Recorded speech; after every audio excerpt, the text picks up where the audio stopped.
Good evening to all of you. In the previous lecture, we have learned about autotrophic nutrition, and now we will learn about heterotrophic nutrition.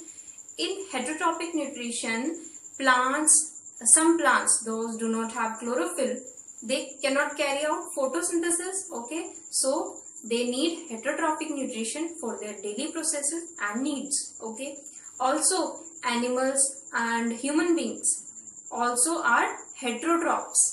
ठीक है, तो ऐसे plants जो अपनी photosynthesis नहीं कर सकते वो भी क्या है, हेटरोट्रॉप्स हैं.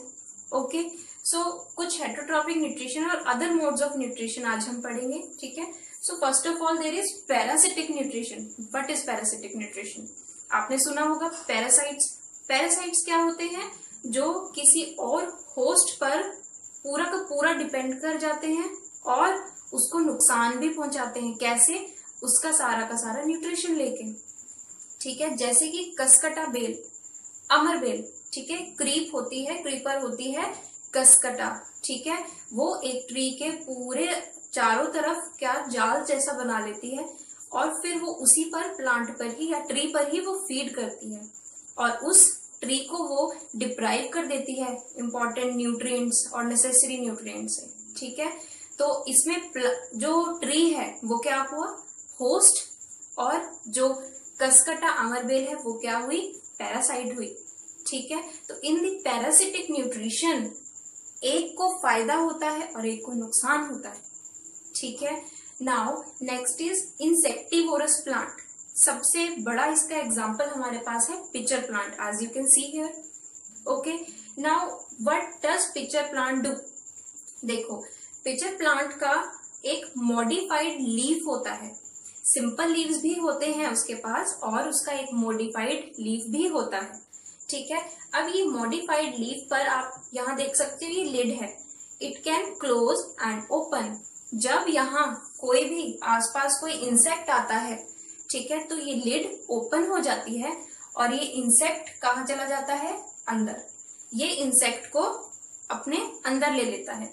देन क्या होता है, इसमें हेयर्स होते हैं, इनवर्ड्स और डाउनवर्ड्स. ठीक है, इस तरह से हेयर्स होते हैं जिसकी वजह से जो इंसेक्ट है वो उसमें फंसता चला जाता है और धीरे धीरे धीरे नीचे चला जाता है. अब पिचर प्लांट में अपने क्या है, डाइजेस्टिव जूसेस हैं जो इंसेक्ट की डाइजेशन में पिचर प्लांट को हेल्प करती हैं. ठीक है, अब आप कहोगे कि पिचर प्लांट तो ग्रीन होता है, फिर उन्हें क्या जरूरत है इंसेक्ट खाने की? अब देखो, वो क्या है, हाफ यानी कि पार्शियल हेटरोट्रॉफ है. क्यों पार्शियल हेटरोट्रॉफ है? क्योंकि वो ग्रीन तो है, वो फोटोसिंथेसिस भी करता है.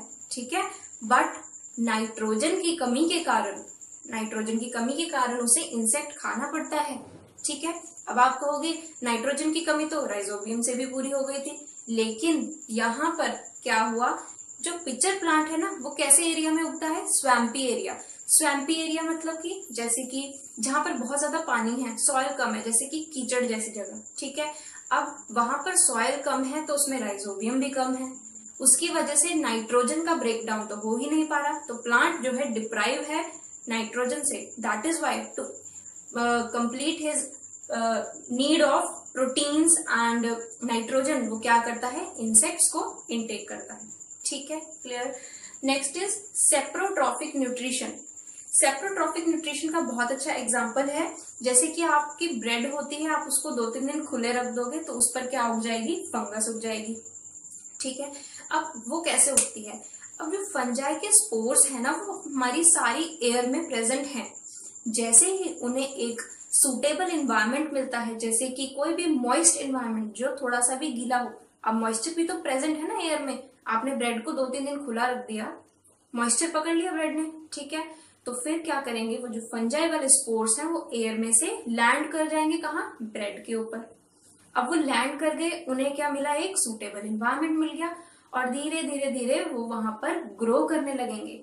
ठीक है, ग्रो कैसे करेंगे, वो अपने एंजाइम्स ब्रेड पर छोड़ेंगे. ठीक है, या फिर किसी भी डेड एंड डिकेइंग मैटर पर जिस पर फंगस लग सकती है. ठीक है, डेड एंड डिकेइंग मैटर पर अब उस पर फंगस लग गई, फंगस ने अपने एंजाइम्स उस पर छोड़े और वो क्या बन गया, डेड एंड डिकेइंग मैटर के ऊपर एक सॉल्यूशन बन गया.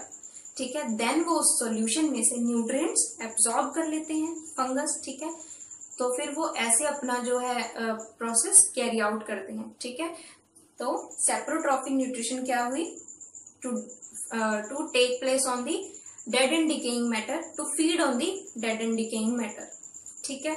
Okay, now next is symbiotic relationship. Symbiotic relationship में क्या होता है, जैसे पैरासिटिक में क्या था, एक को नुकसान हो रहा था और एक को फायदा हो रहा था, लेकिन सिम्बायोटिक रिलेशनशिप में क्या होता है, दोनों को बराबर का फायदा होता है और नुकसान किसी को नहीं होता, ठीक है। जैसे कि एग्जांपल बहुत अच्छा है लीचन्स का।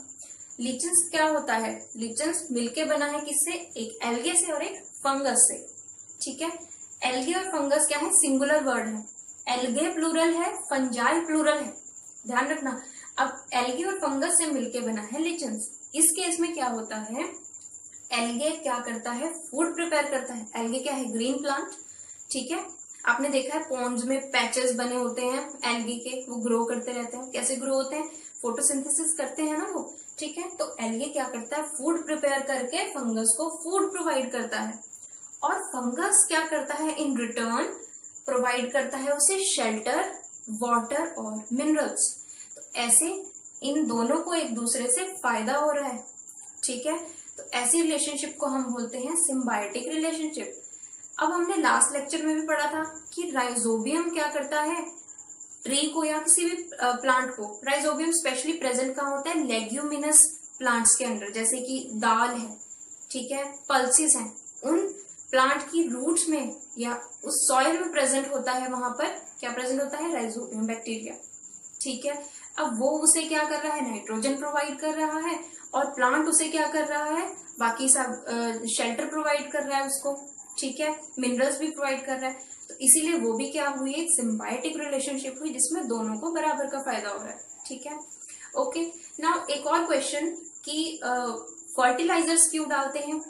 अब जब नाइट्रोजन, जब पूरी की पूरी क्रॉप हार्वेस्ट कर ली जाती है फील्ड में से, तो क्या होता है, जो मिट्टी में, जो सॉइल में नाइट्रोजन की अमाउंट है वो क्या हो जाती है, कम हो जाती है, ठीक है।